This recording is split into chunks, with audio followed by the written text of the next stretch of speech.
Every state does elections differently, but the one thing we share in common, we're not doing a good enough job talking to people about how secure their elections already are.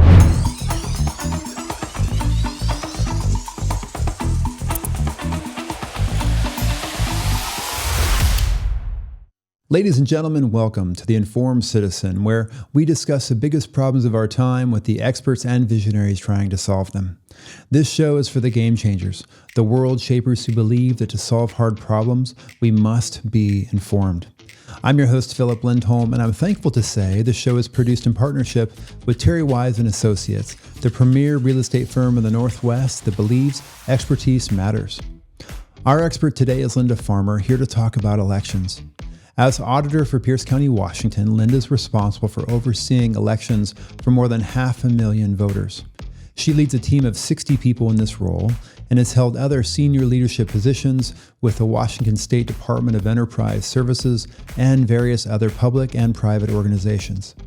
She earned a master's in communications management from Syracuse University and previously served as a city council member in Lakewood, Washington, before transitioning to her current role that includes overseeing elections. Elections have become incredibly contentious in America, with widespread allegations of voter fraud and tampering. This is not the first time that Americans have questioned the outcome of an election. We saw it in 1876 with Rutherford B. Hayes versus Samuel Tilden, 1960 with JFK and Nixon, 2000 with Bush and Gore, and both Trump elections, with the result each time being a period of diminished public confidence in the democratic process. So today I am thrilled to interview Linda to explore the challenges her office faces and how it plans to fortify public confidence in future elections. Thank you for being here. Linda, thank you for being here. It seems to me like election administration used to be kind of the boring thing. It's not boring anymore, is it? It's not. And we're really trying to make government boring again.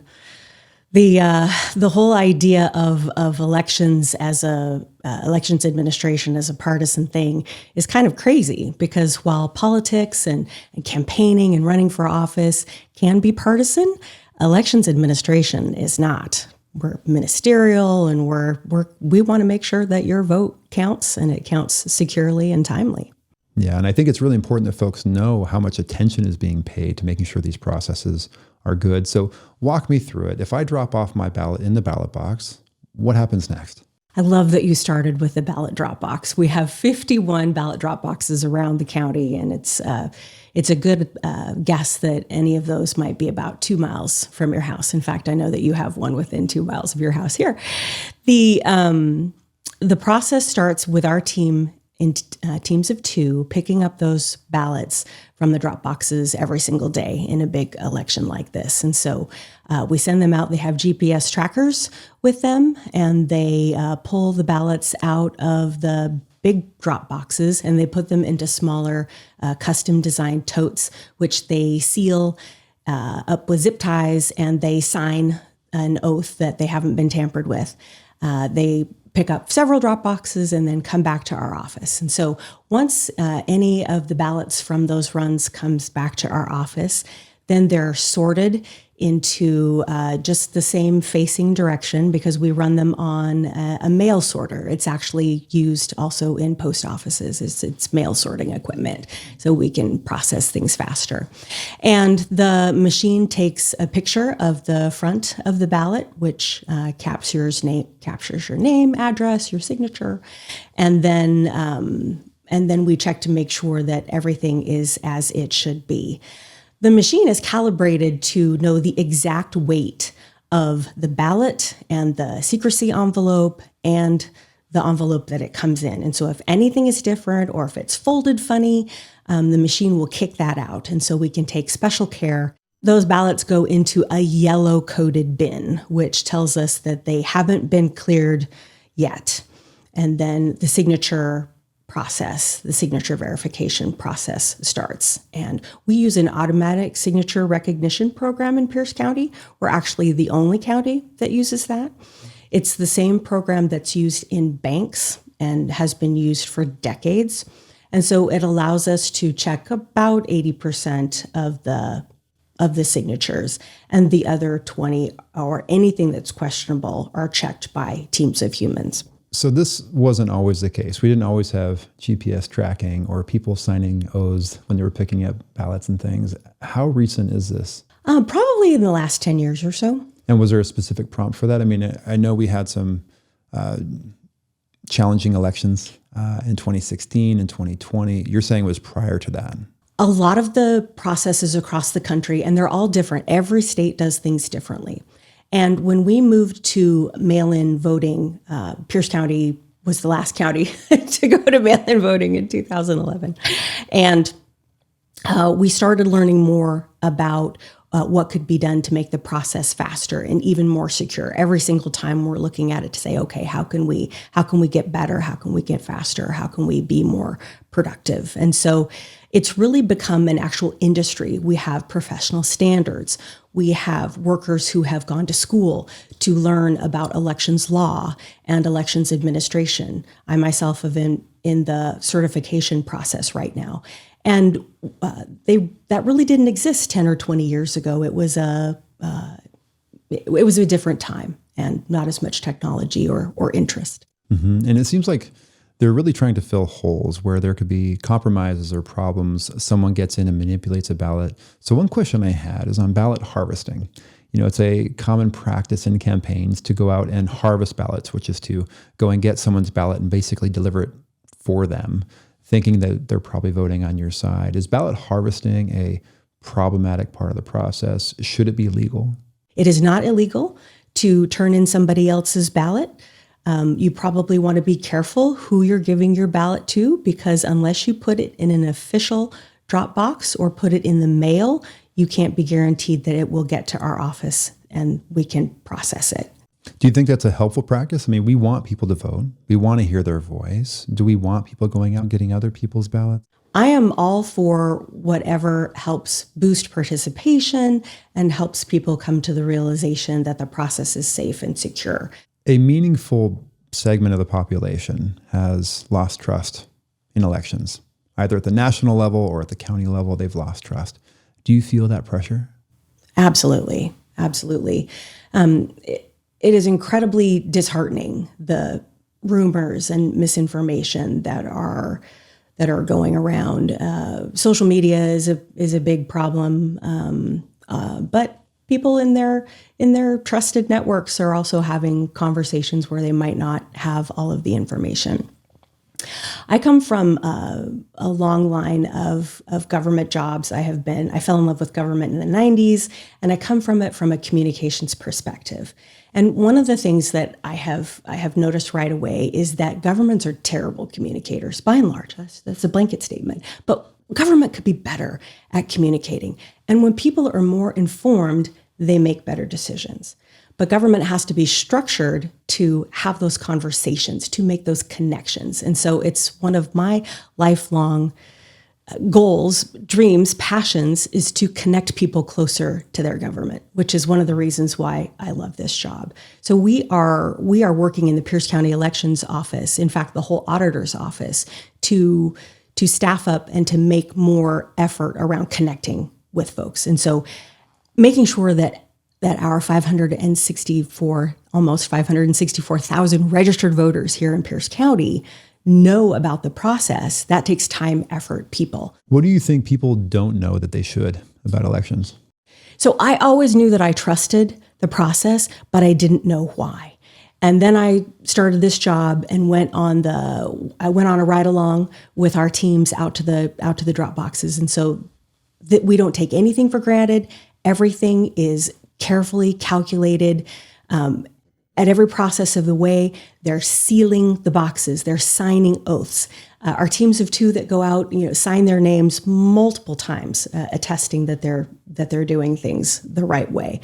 There are only 7 people allowed in our tabulation room in the entire county, and I'm not one of them. Our tabulation room is completely air-gapped. It doesn't touch the internet, and that's where the magic happens with the vote tabulation. And so I really want people to see that and understand that. But not everybody can come down to the election center during working hours and take a tour. They're welcome to. We encourage that at any time. So trying to figure out how to make the process more interesting and available to people through social media or video or conversations like this. That's one of my goals. You've mentioned social media a couple of times. Talk to me about the relationship between social media and elections. Social media, like many things, can be used in a variety of ways. And right now, I'll use the term weaponized. It's being weaponized in certain circles and in certain areas, and by folks who just don't really understand the process. And granted, it's a boring government process, and a lot of people don't understand it anyway. We're working overtime to get out the trusted information about how things really work. And we're building a network of influencers who can carry that conversation to their trusted networks throughout Pierce County. But we do have to work extra hard because, the old adage, a lie makes it around the world before the truth gets its pants on in the morning. we find that is really a big issue. And so we're trying to figure out how we're trying something new every day, trying to figure out how to get those messages out and make sure that people know that Pierce County Elections is the trusted source for information. We have a .gov domain. Not everybody can get the .gov domain. And so we want to make sure that people know that. Do you have social media? We do have social media. We're active on Facebook and X, and I think those are the biggest ones that Instagram we're bigger on. And what influencers are you seeking out to spread this information?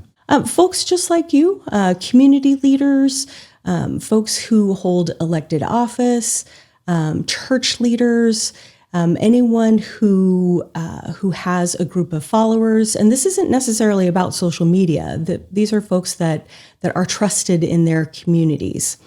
And so they have the ear of those around them. So it's a comprehensive ground game. It's how do we get these folks in the real world on the street talking about these in the right ways? And also how do we make sure that the word is getting out there in a general way, like on X and Facebook and these types of things? Exactly. What do you see as being the biggest challenge for election officials today? In Washington State, we're lucky.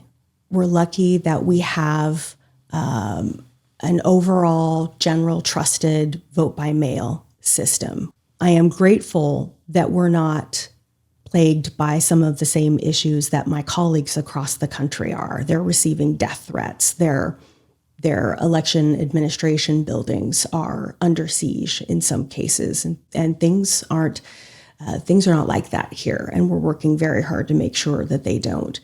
For us, the most critical thing we can do is continue the excellent relationships that we have with our political parties. We have observer coordinators in the Republican Party, the Democratic Party, and also with the independents managed by the League of Women Voters. And we work every day to make sure that those relationships are going well, that everybody's invited in. Any suggestions or comments or observations we take very seriously. And that's the foundation. What do you think are some of the misconceptions that folks have about elections? That you can just hack into them. You could sit in the parking lot of our building with a cell phone and change votes. That doesn't manipulate votes. It doesn't. You can sit in our parking lot all day if you'd like, but you're not going to get anywhere near our tabulation room because there are no Wi-Fi signals. It's not connected to the internet. Everything is done in teams of two. If not, then double checked by another expert and then triple checked by my elections manager who has a law degree and 10 years of experience. And so everything is under scrutiny as a regular course of business. We didn't just suddenly spring up and start to do this last year. These are practices that have been building and growing, best practices in the industry.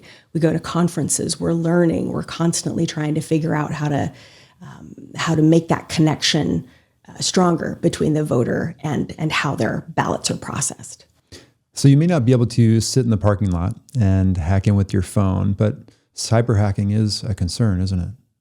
It is. It is. And that's one of the reasons why we have an Albert sensor, which is a funny name for a first line of defense in the cybersecurity realm. Sorry, what is an Albert sensor? It detects intrusions into the system. And so It's a piece of software that goes on your hardware. yes. Okay. Yes, exactly. And it will let you know if somebody's knocking at the door. You're working with colleagues from across the country. You go to conferences. So what are the cutting edge things that people are doing all across the country to make sure that things are safe today? Because the challenges today are different than the challenges from yesterday. One of the things that I've found is that a lot of the systems are already secure. And what everybody wants to hear about is, well, what are you doing to make them more secure? And that's really hard because they're already really, really secure. And so, Do you ever get annoyed by how secure they are? I know sometimes I can't log into my computer because it's so darn secure. right. A little bit of background. I come from a communications and government affairs perspective, long time work in city and state government and public library systems. And in taking this administrative role, I was a little nervous about not being able to use my communication skills ever again. But what I found across the country to a T, every state does elections differently, but the one thing we share in common is that we're not doing a good enough job talking to people about how secure their elections already are. People want to hear about all the things we're doing to increase security around elections. But in some cases, there's just not that much more that we can do. But we sure can talk about it, and we sure can bring people in to show them what we're doing and to really make sure that they're comfortable and understand the processes. So really addressing a misconception. Look, the elections are great. These are the ways that they're great. There are ways we can always be thinking toward what the next challenge might be, but know that your ballot is safe and secure today. Exactly. Now, we've had mail-in voting for decades here in Washington. What are some of the vulnerabilities of mail-in voting? Mail-in voting is actually one of the more secure ways that you can vote. And so before Pierce County went to all mail-in voting, we were basically running two types of voting systems. And so you could go to the polls, which required staff setting up a polling location with machines and securely then bringing that information back. And then also running the mail-in campaign. And so when we went straight to mail-in, we consolidated into running one voting system, which allows us to focus and to make sure that we're doing everything safely and securely. If you put your ballot in one of our drop boxes, it is secure. There's a teeny tiny little slot where your ballot goes in. People have tried to put things in there. People have tried to light them on fire. We even tried to light it on fire. It has a fire suppression system in it. It won't work, and so we have. So please don't set your ballot on fire. Please don't set your local drop box on fire. That's not what your elections administrator is telling you to do. So they're secure. We do everything in teams of two. We make sure that they're watching each other. We have a robust election observer program for our ballot processing center. And so once the ballots... Can anyone do that? Can anyone come down and be an observer? So two things. The first, anybody can come in during our business hours and watch our processes from the observation corridor. And so you can see all of the rooms where we do the work, big glass observation corridor, and then there are cameras for those hard to reach areas. So you can watch a monitor that'll show a feed from some areas that don't have quite a great view. If you want to be out on the floor, and we offer free range observing, that's what we call it in Pierce County. So if you want to be out on the floor, you do have to take our orientation class, and you do have to be vetted by one of the political parties, because you have to pick a party and then get their blessing, take the training, and then you can come observe on the floor. What about if you're an independent, you don't have a party affiliation? The League of Women Voters is the group that represents our independent voters. And so, yes, you would contact them.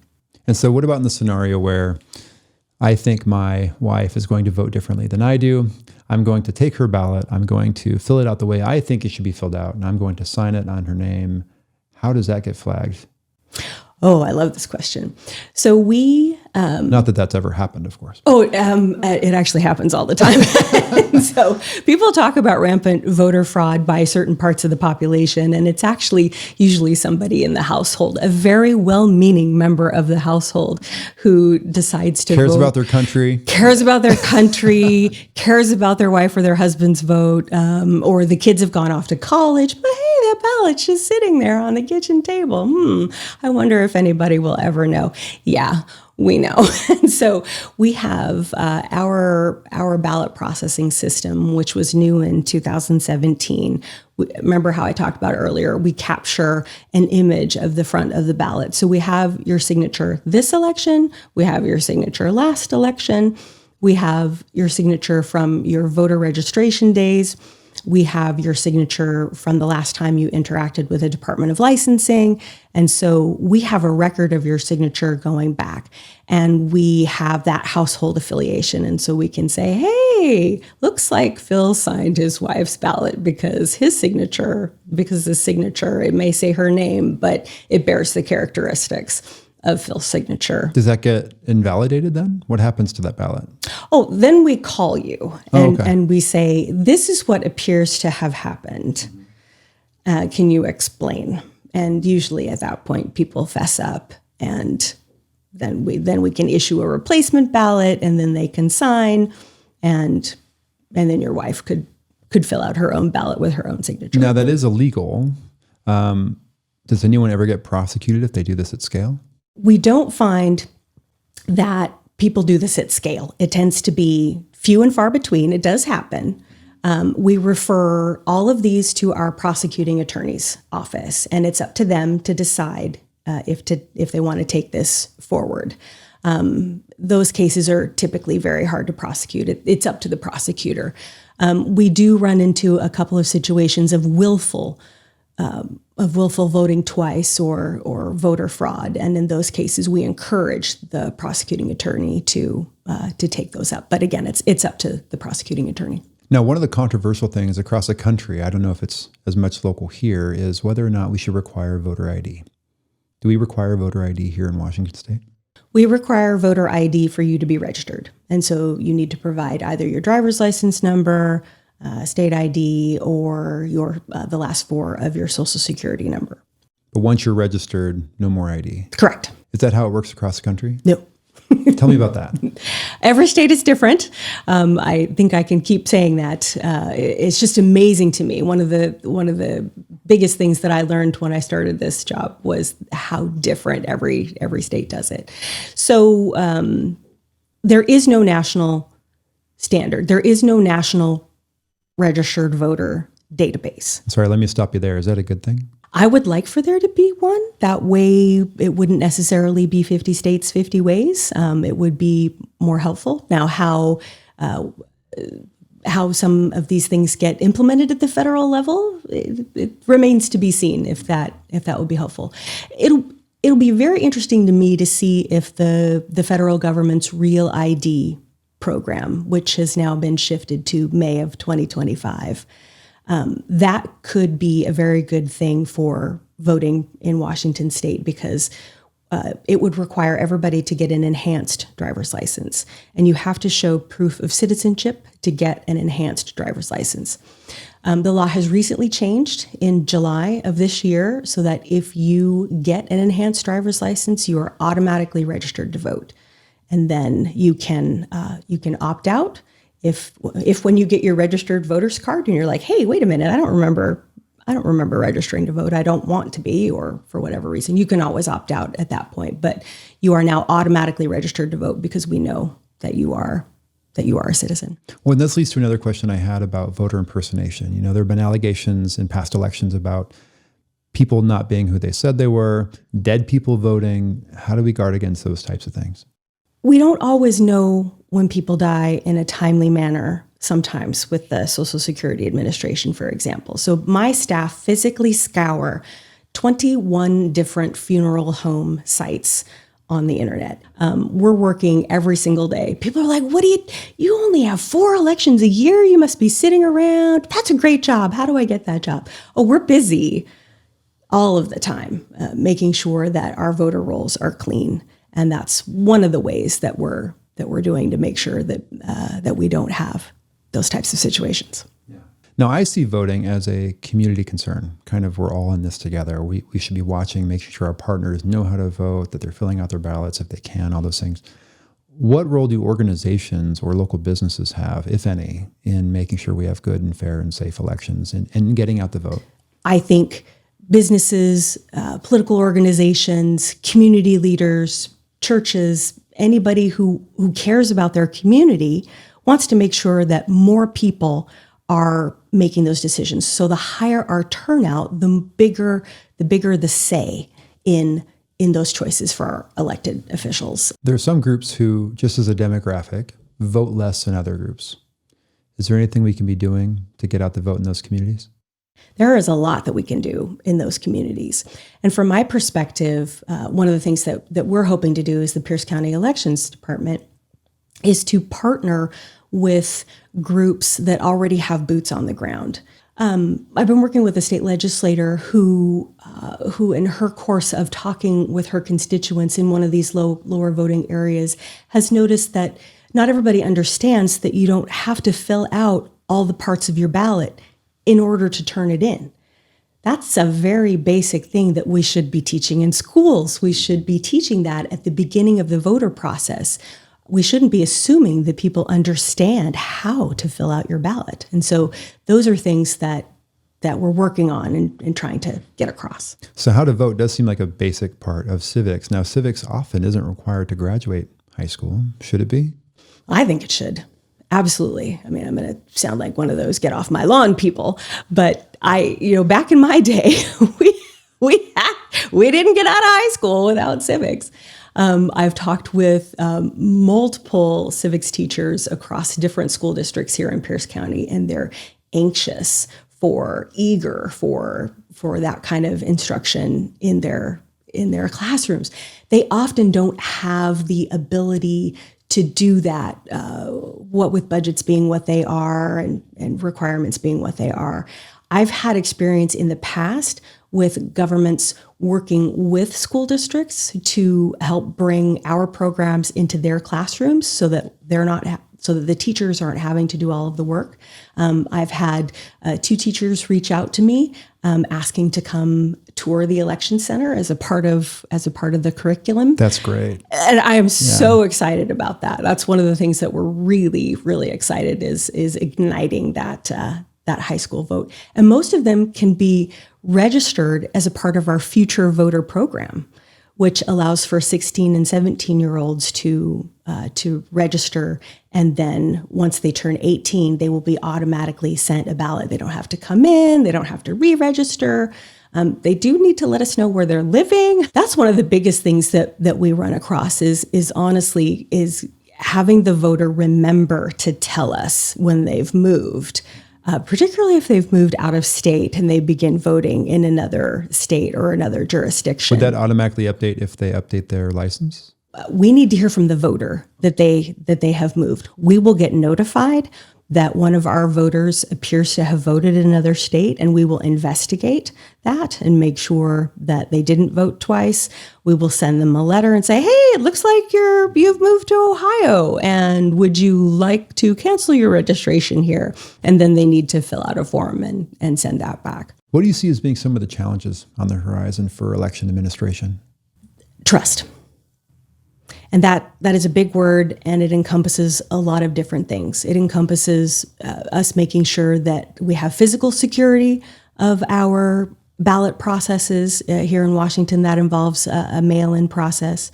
It involves cybersecurity. It involves information security, making sure that rumors and misinformation are not muddying the waters and causing people to decide, gosh, I want to sit this one out, or or their trust in government erodes. We have a lot of elected officials who listen to this show. Are there any policy changes that you need or require to do your job better? When it comes to state law, elections is extremely regulated, and that's a good thing because we don't want to leave anything to chance. I have limitations to how I can communicate with voters. For example, with the Future Voter Program, by law, I can send the future voter a registration card once they're registered at age 16 or 17, but I'm not allowed to communicate with them whatsoever until they turn 18. And in today's day and age of opt-in communications, there's an app for that. You can sign up for a listserv. You can learn more. It's an incredible opportunity to be able to help this brand new would-be voter understand how to stay connected to the process so that when they're allowed to vote, my daughter's going to turn 18 in January, and it would be wonderful if she was hearing from her elections office about how the process is secure, and so that she could start building that bank of knowledge. But I'm not allowed to communicate, and so there are some things that I would love to change. This is hard work, ensuring safe and fair elections. Do you ever get tired? No, it's fun. I have a lifelong passion for government. I think government gets a bad rap, and we're always starting out in the hole. I have a soft spot for the underdog, and the government's the underdog. The government is definitely the underdog, and elections somehow is now the underdog, which is crazy to me. People were really not paying attention to elections until the recent past, and so this is an amazing opportunity for us to get it right, to really try and again, I use this word a lot, but a connection, to really make that connection between what your government is doing with your tax dollar and how we're getting that to the benefit, and everybody should have a voice. Now that we see people paying more attention, are we seeing higher voter turnout? Voter turnout is cyclical, and I haven't seen a statistical change yet. Mm-hmm. Do you anticipate one? What I've seen over the years is that it is not the get out the vote work. It's not a dedicated information campaign. It's not a targeted set of Facebook ads. It's really the candidates and the measures on the ballot. It's the environment, and that's what people care about. If there's something on that ballot that people care about, they usually try and figure out a way to participate. And so, and that is not within my control. What I can do is to help people understand how to fill out the ballot, when to fill out the ballot, and that the process is safe and secure and that they can trust it. Is it really satisfying working in this way and then having your daughter come into the process? That must be really exciting. It is very exciting. Yeah. Yep. And it's fun to see things through her eyes because she is of a completely different generation. And so, and she talks to me about what her teachers are saying and how they're portraying the issue. And it makes me even more excited to make sure that there's a connection between elections administration and our high school and college.